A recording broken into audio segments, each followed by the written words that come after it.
Thinking human का एक बेहतरीन ट्रेट है जो बाकी एनिमल से ह्यूमन डिफरेंशिएट होता है। लेकिन प्रॉब्लम तब आता है कि जब आपका जो थिंकिंग का प्रोसेस है ये ओवर हो जाता है, जिसे हम ओवर थिंकिंग भी कहते हैं।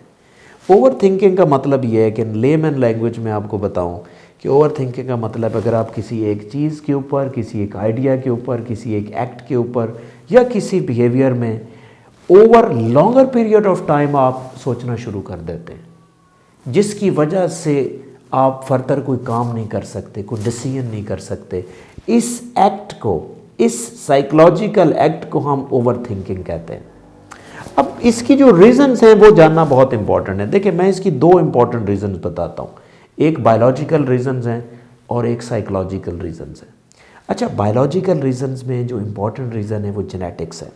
यानी इसका मतलब है कि जिन फैमिलीज़ के अंदर ये ओवर थिंकिंग का प्रोसेस है उनकी नेक्स्ट जनरेशन में भी ये प्रोसेस रह सकता है, क्योंकि उनके वो जीन्स के अंदर ओवर थिंकिंग के जीन्स डिस्टर्ब होते हैं, जिसकी वजह से वो जनरेशन टू जनरेशन ये प्रोसेस चलता है।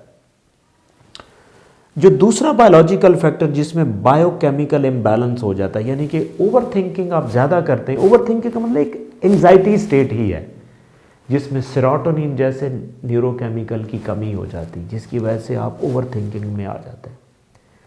इसी तरह कुछ न्यूट्रिशन ऐसी होती है, अगर आप वो न्यूट्रिशन नहीं लेते, वो सर्टेन डाइट्स नहीं लेते, स्पेशली जो न्यूरोट्रांसमीटर सेरोटोनिन को सिंथेसाइज करती हैं, जिसकी वजह से क्या होता है कि आप ओवर थिंकिंग की तरफ चले जा सकते हैं। फॉर एग्जांपल, अगर आपकी डाइट के अंदर omega 3 fatty acid, vitamin B जैसे चीज़ें, विटामिन सी जैसी चीज़ें कम होती हैं तो आप ओवर थिंकिंग की तरफ जाते हैं। हाँ, दूसरे कुछ ऐसे फैक्टर होते हैं जो साइकोलॉजिकल फैक्टर्स होते हैं। अब साइकोलॉजिकल फैक्टर में specially negative thinking over thinking को जनरेट करती है।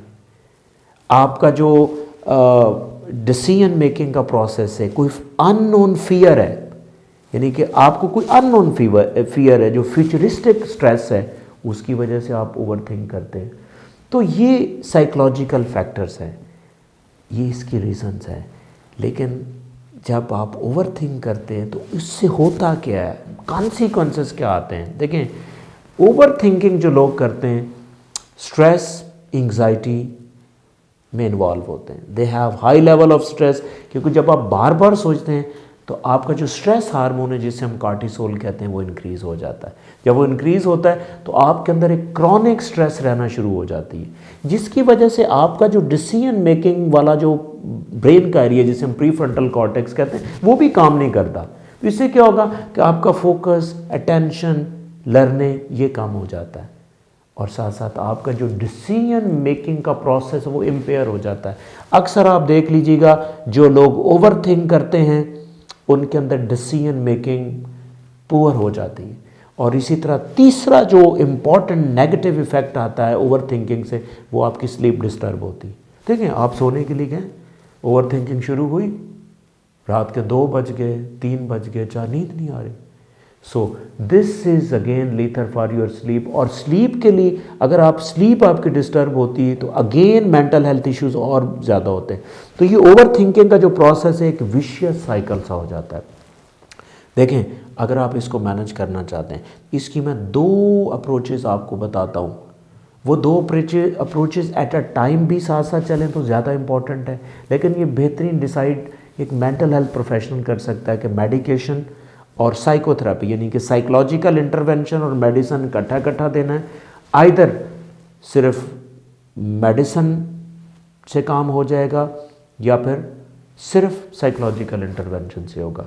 अगर आप मेडिसिन की तरफ जाते हैं तो मैं आपको 2-3 इंपॉर्टेंट कैटेगरीज मेडिसिन की बताता हूँ, जिसमें सबसे इंपॉर्टेंट एंटी एंग्जाइटीज़, जिसमें एक बेंजोडाइज़ेपिन ग्रुप बहुत इंपॉर्टेंट है। ये डॉक्टर की प्रेस्क्रिप्शन के बगैर आप इसको बिल्कुल इस्तेमाल ना करें। अगर आप मेडिसिन इस्तेमाल करना चाहते हैं तो एक साइकेट्रिक की प्रेस्क्रिप्शन के बगैर आप बिल्कुल इसको इस्तेमाल ना करें। दूसरा, SSRIs एक ग्रुप है मेडिसिन का, जिसे हम सिलेक्टिव सेरोटोनिन रीअपटेक इनहिबिटर्स कहते हैं। तो ये आपके सेरोटोनिन को बूस्ट करते हैं, जिससे आप ओवर थिंकिंग से निकलते हैं, आपकी एंग्जाइटी कम होती है, आप रिलैक्स फील करते हैं। और साथ साथ जो सबसे इम्पॉर्टेंट है वो साइकोथेरेपी है। साइकोथेरापी में बहुत सी इंपॉर्टेंट चीज़ें हैं जिसमें CBT सबसे ऊपर आता है। CBT एक बड़ी अथेंटिक और वैलिडेटेड इंटरवेंशन है जिसमें बहुत सी ऐसी टेक्निक है जिसमें थॉट को कंट्रोल करने के लिए, जिस तरह कॉग्निटिव रीस्ट्रक्चरिंग एक टेक्निक है, उसको जो साइकोलॉजिस्ट हैं, क्लिनिकल साइकोलॉजिस्ट उसको यूज़ करते हैं और आपकी जो ओवर थिंकिंग का प्रोसेस है वो मैनेज होता है। तो इसी तरह आप एक दोनों अप्रोचेस के साथ अगर आप चलें तो आपको ज़्यादा इफ़ेक्ट होगा और इसको टाइमली मैनेज करना इंतहाई ज़रूरी है। अदरवाइज़ ओवर थिंकिंग का प्रोसेस किसी डिसऑर्डर को भी लीड कर सकता है।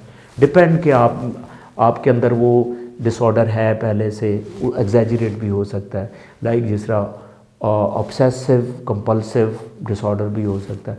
तो इसको टाइमली मैनेज करना इंतहाई ज़रूरी है और इसके जो रिलेटेड स्ट्रेसर हैं या इसकी जो काजेज़ हैं उसके ऊपर काम करना इंतहाई ज़रूरी है।